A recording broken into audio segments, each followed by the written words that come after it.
Bonjour, aujourd'hui on va vous parler des gymnospermes. Les gymnospermes sont des végétaux qui sont caractérisés par le fait que leurs ovules sont à nu. Ils ne sont pas dans les ovaires comme les autres espèces de végétaux. Ils sont plutôt portés par des cônes qui leur servent de protection. La grande majorité des gymnospermes sont des conifères. Ils sont des arbres qui ont les plus grandes tailles et aussi les plus gros rayons. Ils ont des cônes mâles et des cônes femelles. À la place d'avoir des feuilles sur leurs branches, la majorité des gymnospermes ont des épines dessus. Il existe par contre des exceptions, comme par exemple le cica. Il existe environ de 800 à 1000 espèces de gymnospermes, mais il en a déjà existé jusqu'à 20 000. Plusieurs espèces ont disparu à cause des coupes à blanc. Les graines produites par les gymnospermes sont protégées par une sorte d'écorce qui leur permet de se protéger contre les intempéries.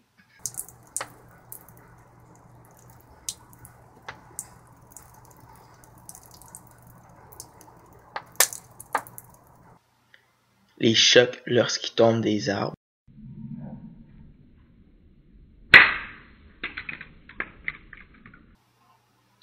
De plus, leur écorce leur permet de se protéger contre leurs prédateurs comme les oiseaux, de manger leurs graines qui se situent à l'intérieur. Mais comment les gymnospermes font pour se reproduire? En fait, lorsque le printemps arrive, les cônes mâles sont maintenant mûrs, ce qui leur permet de libérer par millions des petits grains de pollen. Ces petits grains de pollen se traduisent par une poussière jaune, ce qui va créer littéralement un nuage qui va se déposer partout alentour des conifères. Chaque petit grain de pollen possède des petits ballonnets pleins d'air, ce qui augmente sa surface de prise au vent et favorise sa dispersion. Presque 100% de la reproduction des gymnospermes s'effectue de façon abiotique, c'est-à-dire par le vent. Allons voir Jean-Marc pour mieux comprendre comment la reproduction se fait à l'intérieur de l'organisme. Merci Patrick. Donc, ceci est une cocotte femelle.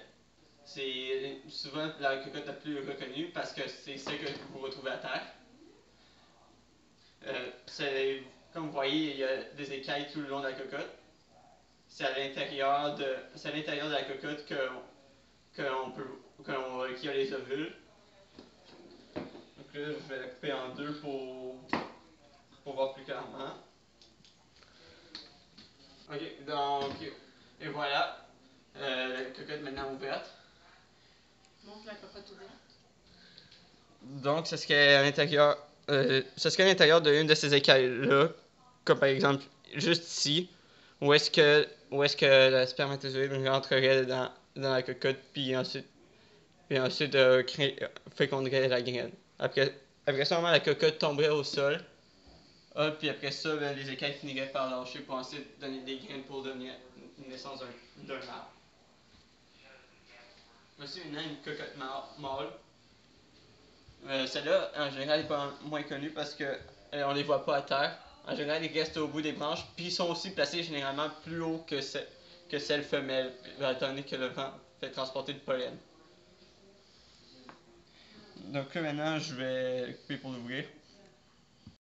Et voilà. Donc, ceci est une cocotte mâle. Comme vous pouvez voir à l'intérieur, vraiment, on peut voir à l'intérieur. Il y a plusieurs petits. Et comme ici, on peut voir qu'il semble avoir plusieurs trous où est-ce qu'il y a les spermatozoïdes. Après ça, durant la période de reproduction, ils sont relâchés par le vent, et puis ensuite ils vont entrer dedans entre les écailles d'une cocotte femelle. Ceci est un schéma qui va aider à expliquer de façon plus simple la reproduction des gymnospermes. Ceci est une cocotte mâle, ou bien comme que vous pouvez voir ici en plus gros. À l'intérieur de chacune des branches, il y a des spermatozoïdes qui vont finir par être relâchés par le vent. Ensuite, ils vont se rendre à la cocotte femelle. Ils vont ensuite passer entre deux écailles. Et ensuite, à partir d'entre les deux écailles, il va passer et pouvoir entrer dans la petite ouverture juste ici. Ensuite, à partir de là, l'ovule va finir par être relâché. Et puis le spermatozoïde va commencer à construire un tunnel pour pouvoir passer à travers la protection de l'ovule. Il va ensuite y avoir une fécondation. Après un certain temps, les cocottes vont finir par tomber au sol et les zygotes vont commencer à se développer. Après, les écailles vont commencer à tomber une à une puis les graines vont finir par rentrer dans le sol et commencer à pousser pour donner de nouvelles plantes.